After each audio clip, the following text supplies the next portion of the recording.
আজ আপনাদের একটা কথা বলি, যারা একদম নতুন জিরো লেভেলে আছেন, কেবল শুরু করছেন আঁকাআঁকি, তো তাদের জন্য একটা ভালো পরামর্শ হচ্ছে আপনি যেটাই আঁকবেন সেটা গ্রিড বা অন্য পদ্ধতি বাদ দিয়ে ফ্রি হ্যান্ডে আঁকার চেষ্টা করেন।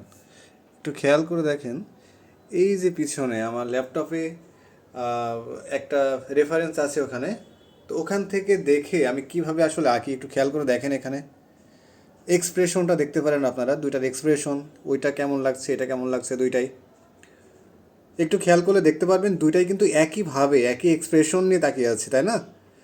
তো যখন আপনারা এই বিষয়গুলো প্র্যাকটিস করবেন যে কিভাবে এক্সপ্রেশন নিয়ে কাজ করতে হয়, কিভাবে ফেস, টোন, টেক্সচার নিয়ে কাজ করতে হয়, আর সব থেকে বড় কথা হলো যে আপনারা চেষ্টা করবেন যে লাইভ পোর্ট্রেট আঁকা, লাইভ কোনো কিছু আঁকা, সামনে কোনো কিছু রেখে, যেটাকে আমরা স্টিল লাইভ বলতে পারি।